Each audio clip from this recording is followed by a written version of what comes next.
जो successful students हैं उनकी ट्रेड्स क्या होती हैं, वो कौन सी चीज़ें हैं जो दूसरों से उन्हें अलग करती हैं। बच्चा एकदम क्रिस्प क्लियर होता है, क्या करना है, सेलेक्टिव, कितना करना है, कितना करना है। जो भी वो शुरू करते हैं सर, वो खत्म करके ही मानते हैं। बिल्कुल सही बात। जो भी शुरू करते हैं, आधी जंग तो अच्छे बच्चे वही जीत जाते हैं जब उनको लोग क्या समझ रहे हैं उनसे उनको मतलब नहीं, उनको समझना है चीजें। चाहे सालों से मैं ऑब्जर्व कर रहा हूँ, they believe in win win situation. अब ये विन विन सिचुएशन क्या है, देखो। हेलो बच्चों, कैसे हो आप लोग। एक बहुत ही इंपॉर्टेंट सा सेशन हम लेके आए हैं। मेरा नाम है आशुतोष गौतम और ये हैं अभय सर, प्रकाश, और हम लोग आपको बताने वाले हैं कि मोस्ट सक्सेसफुल स्टूडेंट का जो हाईली 7 हैबिट है वो क्या क्या है सर। इतने साल हो गए पढ़ाते पढ़ाते और इतने साल के अनुभव से कुछ तो डिफरेंस है जो पता लगा है कि जो सक्सेसफुल स्टूडेंट्स हैं उनकी ट्रेड्स क्या होती हैं, वो कौन सी चीजें हैं जो दूसरों से उन्हें अलग करती हैं। बिल्कुल सर, वो सिलेक्टिव होते हैं थोड़ा सा अपने करियर को लेकर के। बिल्कुल। और कौन कौन सी चीजें हैं जो आप डेवलप कर सकते हैं, और ये ऐसे ट्रेड्स हैं जो डेवलप किए जा सकते हैं, सब है ना। और वो कौन कौन से ट्रेड्स हैं, हम वो 7 ट्रेड्स आज डिस्कस करने वाले हैं। तो अगर आप शुरू करना चाह रहे हैं, क्योंकि हमारी ऑडियंस जो है वो 8th 9th 10th अच्छे बच्चे अभी जस्ट शुरू कर रहे हैं, तो कौन कौन सी गलतियां नहीं करनी, कौन से ट्रेड्स अपने अंदर डेवलप करनी है, उसके बारे में आज बात करेंगे। तो सबसे पहले फर्स्ट कम फर्स्ट, पहली बात करते हैं कि जो सक्सेसफुल स्टूडेंट्स होते हैं उनमें पहली चीज क्या होती है। तो पहली चीज जो होती है, तो ये देखो, अब अंतर देखना जरा, अपने अंदर झांक कर भी देखना। They plan their studies as per their strength and weakness. अब क्या होता है कि अगर उनको पता है कि मेरा फिजिक्स वीक है, या फॉर एन एग्जाम्पल मेरा मैथ वीक है, तो जो वीक पार्ट होता है ना, उसका ये खास ध्यान रखते हैं। जैसे मान लो मेरे को बॉडी बनानी है और मेरा बाइसेप्स वीक है और मेरा ट्राइसेप्स बहुत स्ट्रांग है, तो क्योंकि मैं उतना सक्सेसफुल बॉडी बिल्डर नहीं हूं, सही बात है, तो मैं ट्राइसेप्स ही करता रहता हूं और काम बाइसेप्स छोड़ देता हूं, वो छोड़ देता हूं, क्योंकि इसीलिए तो मैं सक्सेसफुल बॉडी बिल्डर नहीं हूं, इवन बॉडी बिल्डर ही नहीं हूं, बॉडी बिल्डर ही नहीं। सर का शरीर देखो आप। तो they open to feedback but do not change. हाँ, ये भी एक बहुत इंपॉर्टेंट बात है। अब दूसरे बच्चों क्या होते हैं कि अगर इसको ये सलाह दे दी, इस किसी ने वो वैसे बदल लिया अपना पढ़ने का ढंग, दूसरे टीचर ने दूसरी सलाह दे दी वैसा बदल दिया, तीसरे टीचर ने तीसरी सलाह दे दी वैसा बदल दिया। पहले आपको खुद को समझना है कि मैं असल में क्या हूं। जैसे मान लो कोई सुबह पढ़ना पसंद करता है 4 बजे 5 बजे, अब उसको किसने बोल दिया कि रात को पढ़ा करो, उसने चेंज कर लिया सडनली। रात को पढ़ रहा था, उसने बोला नहीं यार सुबह ब्रह्म मुहूर्त में पढ़ना चाहिए, किसी ने बोला, लो फिर आ गए सुबह। ऐसी स्ट्रेटेजी आप हर सजेशन पे चेंज नहीं कर सकते। आप चेंज हिंड्रेंस क्रिएट करता है। हाँ, और सडन चेंज आप कर नहीं सकते। आपको चेंजेस, आपको सब फीडबैक के लिए ओपन रहना है, लेकिन अल्टीमेटली आपको ये पहचानने में समझने में आना चाहिए कि आप सुबह पढ़ने वाले बच्चे हैं या रात को पढ़ने वाले बच्चे हैं। जो भी आपको सूट करता है उस पर स्टिक करें, मगर सजेशन के लिए फीडबैक के लिए ओपन रहें। ये पहली जो पहला गुण या पहला ट्रेट होता है बच्चे का, वो ये है कि फीडबैक के लिए ओपन रहता है, मगर चेंज आसानी से नहीं होता। सब कुछ इवेल्युएट करने के बाद अपनी वीकनेसेस पे काम करता है। सब्जेक्ट अगर वीक है तो उसको ज्यादा टाइम देगा, ना कि कम टाइम देगा। ये यूजुअली बच्चे कम टाइम देते हैं क्योंकि उन्हें अच्छा नहीं लगता उसके बारे में बात करना। चलो दूसरे ट्रेड के बारे में सर बताएंगे। क्या है अपने को? दूसरी ट्रिक ये है कि व्हाट एवर दे स्टार्ट, जो भी वो शुरू करते हैं सर, वो खत्म करके ही मानते हैं। बिल्कुल सही बात। जो भी शुरू करते हैं, एक तो उसके अंदर क्या क्या शुरू करना है उनके लिए, वो एक डिफिनिट रिसोर्स डिफाइन करते हैं कि जो फाइनाइट है कि हाँ इतना ही करना है अपने को, और उस डेफिनेट रिसोर्स में से कुछ भी बुक उठाएं और वो बुक उठा करके वो खत्म करेंगे। कोई उसका लूजिंग नहीं छोड़ेंगे कि वो बाद में उसका जो इफेक्ट गंदा होने वाला है, क्योंकि उनको मालूम है कि अगर जैसे ही हमने उसका लास्ट वाला पार्ट या कुछ भी छोड़ दिया तो कंक्लूजन तक नहीं पहुंचा, तो वो तो दिक्कत करेगा। तो अब ये बच्चे रिलेट करेंगे कि जब कोई टॉपिक वो शुरू करते हैं ना, तो बीच में दिमाग उनको डिस्ट्रैक्ट करने के लिए बोलता है यार ये तुमने थोड़ा सा ये वाला यार गलत टॉपिक उठा लिया, इससे पहले वो करना चाहिए था, फिर वो करना चाहिए था, फिर इधर आना चाहिए था। तो हम 30% टाइम उस टॉपिक पर दे चुके होते हैं, फिर सडनली हमारा ब्रेन जो है वो अननेसेसरीली हमें डाइवर्ट करने को बोलता है। इससे हमें बचना होता है। अच्छे बच्चे एक बार में डिसाइड करते हैं कि दिस द सीक्वेंस, ये चलना है, जीओसी करना है, फिर आइसोमेरिज्म करना है, फिर हाइड्रोकार्बन करना है। ऐसा नहीं है कि तुम जीओसी पढ़ने बैठे फिर दिमाग ने बोला यार पहले आइसोमेरिज्म कर लेता ना, तो फिर चले गए आधा छोड़ के जीओसी, फिर आइसोमेरिज्म पे याद आया अरे यार जीओसी भी पढ़ सकते थे, इसमें कुछ बुरा तो नहीं था, इसका कोई लेना देना तो है नहीं खास। फिर आप इधर घूम रहे हो फिर उधर घूम रहे हो, it is wastage of time. बच्चा एकदम क्रिस्प क्लियर होता है, क्या करना है, सेलेक्टिव, कितना करना है। हाँ, ये दूसरा ट्रेट, ये बात ध्यान। बहुत ज्यादा इंपॉर्टेंट चीज है सर ये, हाँ सिलेक्टिव होना selective अपने होना। रिसोर्सेस को लेकर के। क्योंकि तीसरा पॉइंट क्या है सर? तीसरा पॉइंट है they put first thing first, है ना। पहली चीज, अब देखो, they set their priorities and do the most important thing first. उनको पता होता है, वो अपने टास्क में MIT डिसाइड करते हैं, मोस्ट इंपॉर्टेंट टास्क।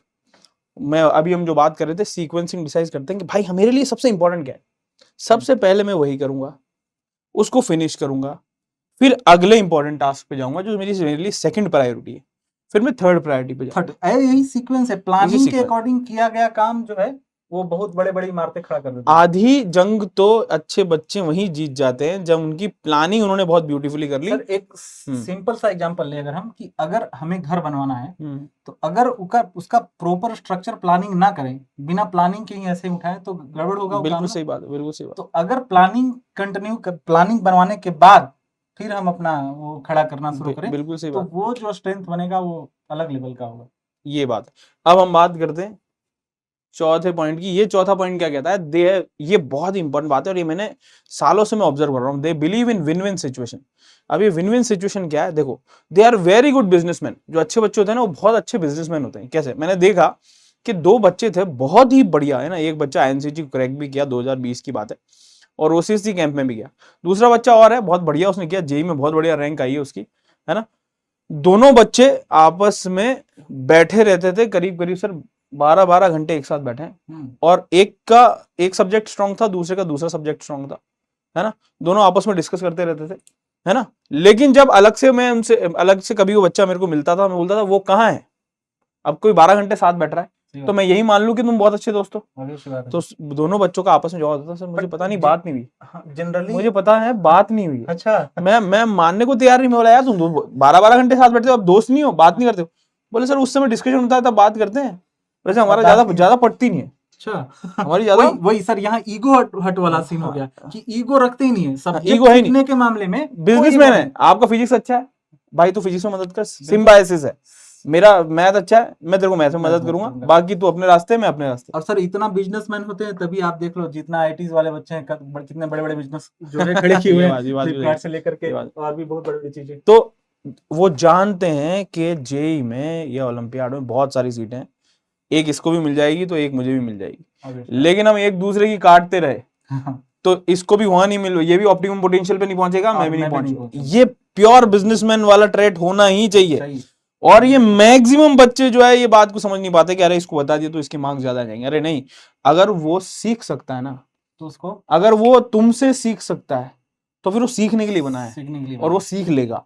तुम नहीं सिखाओगे तो भी सीख लेगा, और से सीख लेगा। और the best way to learn is start teaching.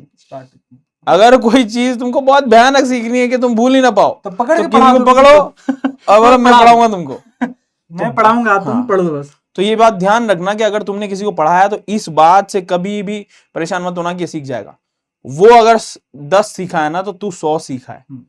तू तेने जो सिखाया है वो कभी नहीं भूलेगा, वो फिर भी भूल जाएगा। तेरा रिटेंशन 100% रहेगा, उसका नहीं रहेगा। और सर दोस्त में जो डिस्कशन होता है ना वो अलग लेवल का होता है, क्योंकि टीचर के साथ जो डिस्कशन हो रहा है वो हम उतना खुल के बात नहीं कर रहे हैं, लेकिन दोस्त के साथ जो डिस्कशन होता है वो गजब होता है। मतलब वो सब कुछ, उसको छोटा सा चीज भी नहीं समझ में आ रहा है ना, वो भी टीचर से तो ऐसा है कि वो बोल देगा कि अरे ये सर क्या सोचेंगे, लेकिन दोस्त को तो बोल देगा कि हाँ भाई हमको। आप ये देखोगे कि जो अच्छे बैच होते हैं, जो अच्छे बच्चे होते हैं, उनका बैच से बैच सेलेक्ट हो जाता है। रीजन यह है कि वो साथ में बैठे हैं, सब डिस्कस कर रहे हैं, इस कोने से उस कोने तक का डिस्कशन चल रहा है। वो सेल्फिश होते ही नहीं है, वो सेल्फिश होते ही नहीं है ना, वो सेल्फिश होते ही नहीं है। तो डिस्कशन करो, अच्छे दोस्त पकड़ो, अच्छे पार्टनर पकड़ो। सबकी कमजोरियां होती हैं और सबकी स्ट्रेंथ होती हैं, तो इस बात को पहचानो। ये तो स्टेटमेंट ही गलत है कि मेरी कोई वीकनेस नहीं है। मेरी वीकनेस है जो कि इनकी स्ट्रेंथ है, हाँ, ये जो कि इनकी स्ट्रेंथ होगी, तो इनको पकड़ो, इनका सिम्बायोसिस रिलेशन रखो। ये आपको सिखाया, आप इनको कुछ सिखाओ और हेजिटेट मत करो। जितना सिखाओगे दूसरे को उतना तुम्हें ज्यादा लर्न होगा, ये बात ध्यान देना, ठीक है।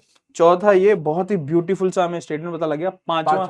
पांचवा क्या है sir? They believe in understanding better than, मतलब रेदर देन दे अंडरस्टूड। कि मतलब उनको लोग क्या समझ रहे हैं उनसे उनको मतलब नहीं, उनको समझना है चीजें, चाहे सब्जेक्ट से रिलेटेड हो, चाहे कोई टॉपिक से रिलेटेड हो, कुछ भी हो।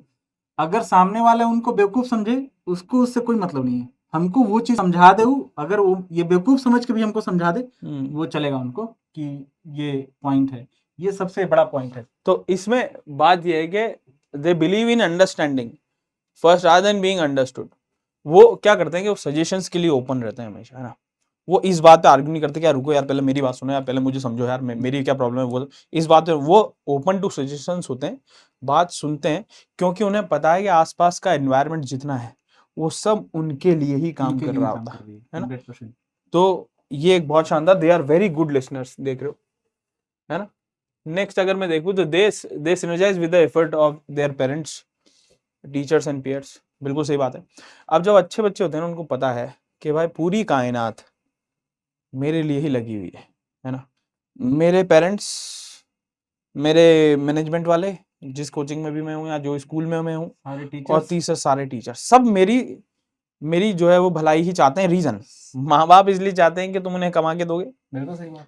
पेरेंट्स इसलिए अच्छा चाहते हैं कि अगर तुम पहुंच जाओगे किसी, मान लो नाम रोशन होगा जेई में अच्छे कॉलेज में, या फिर कोई डॉक्टर बन गया बहुत बढ़िया एम्स में, तो मैं तो सिर्फ इस बात में खुश हूं कि मेरा बच्चा एक एम्स में या फिर बहुत बढ़िया जेई के कॉलेज में, और मेरे को और कुछ नहीं चाहिए। और ये जो मोहब्बत टीचर की है वो सेल्फलेस है। सबसे बड़ी गुरुदक्षिणा जो है हाँ, वो अपना जो है रिजल्ट ही है इनका, कि अगर बच्चा हमारा बढ़िया रैंक बिल्कुल के सही साथ बात। आईआईटी बॉम्बे में पहुंचा हुआ है, वहां परचम लहरा रहा है, बिल्कुल तो सही उससे बात। बड़ा ही गुरुदक्षिणा हमारे लिए कुछ भी नहीं, आई थिंक। सही बात है। तो they synergize with the effort of parents, teachers and peers. उनको पता है कि यार दोस्त भी मेरे को सिखा रहे हैं, टीचर्स भी मेरी भलमनसाहत के लिए काम कर रहे हैं, और पेरेंट्स तो मेरे लिए हैं ही। तो ये उनको पता होता है, तो उनसे आर्ग्यूमेंट नहीं करना होता है, उनसे जो भी वो सलाह दे रहे हैं वो सुनना है, एग्जीक्यूट करना नहीं करना बच्चे के हाथ में होता है। उसे लग रहा है कि बिल्कुल सही बोल रहे हैं मेरे लिए, देते हो कि सर हम ऐसा सोच रहे हैं, तो उसके अकॉर्डिंग टीचर एक्ट सही कर बात। लेते हैं। अब लास्टली सातवां है कि they think of overall being well being. Sir जैसा खाओ अन्न वैसा होगा मन। तो इसलिए खाना सबसे इम्पोर्टेंट पहलू हो गया, ठीक है, क्योंकि सुबह शाम खाना है, 2-3 बार खा रहे हो आप, तो फ्यूल जैसा डालोगे वैसे गाड़ी चलेगी, वैसे गाड़ी चलेगी। अच्छा फ्यूल डालोगे तो एफिशिएंसी अच्छी मिलेगी। बिल्कुल सही बात है ना। और दूसरा बात यह है कि अपने थोड़ा दिमाग को अच्छे रखने के लिए गेम खेलना भी थोड़ा बहुत जो है जरूरी है, फिजिकल एक्टिविटी जरूरी है। एक्टिविटी बिल्कुल जरूरी है। और आप देखोगे ऐसे बच्चे जो है कभी भी एकदम परेशान सा चेहरा लेकर नहीं आएंगे, हमेशा स्माइलिंग फेस में आएंगे, और हमेशा जो है आपके प्रति हमेशा ग्रेटिट्यूड से भरे होंगे, टीचर के प्रति कभी भी संशय में नहीं रहेंगे, ग्रेटिट्यूड से भरे होंगे। कोई भी डाउट होगा आपसे मोहब्बत से पूछेंगे, है ना। कभी जज नहीं करते हैं ये टीचर्स को, सबसे इंपॉर्टेंट बात। अगर उन्हें लग रहा है कि यार टीचर ठीक है, मेरे को थोड़ा और सीखना है, तो किसी और टीचर को अप्रोच कर लेंगे। लेकिन कभी भी टीचर के प्रति जो है वो जजमेंट पास नहीं करते हैं, ये बहुत इंपॉर्टेंट पहलू होता है। तो ये सारे ट्रेड्स हैं जो कि अच्छे बच्चे के होते हैं। एक बार फिर से इनको बता देते हैं कौन से 7 पहलू हैं। प्रोएक्टिव होते हैं, इसका मतलब पहले से पता होता है उनको स्ट्रेंथ क्या है, वीकनेस क्या है। स्ट्रेंथ को कम समय देते हैं, वीकनेस को ज्यादा समय देते हैं, है ना। जो स्टार्ट करते हैं वो खत्म करते हैं। पॉइंट लूज एंड नहीं छोड़ते हैं, है ना। पहली चीज, पहले उनको पता है कि भाई प्रायोरिटी क्या है, कौन सा टॉपिक ज्यादा मार्क्स का है, ये सारी प्लानिंग। तो मतलब ओवरऑल प्लानिंग बहुत बढ़िया होती है उनकी। दे put first thing first. Next जो है वो हमारे पास विन विन सिचुएशन। उनको पता है कि भाई बिजनेसमैन बहुत बढ़िया बन रहा है, कोई बहुत अच्छा बच्चा है उसको पकड़ो, उसको बोल मेरी फिजिक्स अच्छी है, मैं तेरे को फिजिक्स बताऊंगा, मेरी तेरी मैथ अच्छी है तो मुझे मैथ सिखा। ये बिजनेसमैन सिम्बायोसिस रिलेशनशिप रखते हैं, इसमें कोई ईगो नहीं रखते हो कि यार वो मार्क्स ज्यादा पा जाएगा। फिर दे believe in understanding rather than understood. वो सुनते हैं, उनके अकॉर्डिंग उनको लगता है कि ये चीज अप्लाई करने वाली है, सोच समझ के अप्लाई करते हैं, है ना। कंक्लूजन्स पर जंप नहीं करते, ईगो वाला सीन नहीं है उनके अंदर, ईगो कुछ नहीं रखते हैं। उनको सीखना होता है, कहां से भी सीखने को मिले। तो अपनी एनर्जीज जो है वो अकेली एनर्जी नहीं है, उसको चैनलाइज करते हैं, उसको सिनर्जाइज करते हैं टीचर्स और पीयर्स, दोस्तों के साथ, और सब मिलके जो है उस एक अकेले की वेलबीइंग के लिए प्रेयर करते हैं, साथ काम करते हैं। एक पूरा लग करके चीजों को उठा रहा है। बिल्कुल सही बात। लास्टली जो बेसिक चीज है कि आपको खाना बहुत बढ़िया खाना है, थोड़ा अब फिजिकल एक्टिविटी करनी है, और स्माइलिंग खुश रहना सबसे ज्यादा जरूरी है सर। बिल्कुल सही, सब चीजें शानदार। तो ये 7 ट्रेट हैं जो कि बच्चे को चाहिए सक्सेसफुल होने के लिए। अब आप खुद इवेल्युएट करें इन 7 में से कौन सी आप में अभी थोड़ी कमी है, और इसे एक्वायर करना, इसे पहनना कोई बड़ी मुश्किल बात नहीं है। स्माइल पहनना कोई मुश्किल बात नहीं है ना। माँ बाप पे भरोसा करना टीचर्स पे भरोसा करना ये कोई तो मुश्किल सबसे बात आसान तरीका है। नहीं। दोस्तों के साथ डिस्कशन करना कोई मुश्किल कोई बात नहीं है। मुश्किल तो बात ये नहीं। ऐसा कोई ट्रेड नहीं है जो आप सीख नहीं सकते हो। तो अगर आप में नहीं है, सीख लो। लगा। Bye bye. बाय।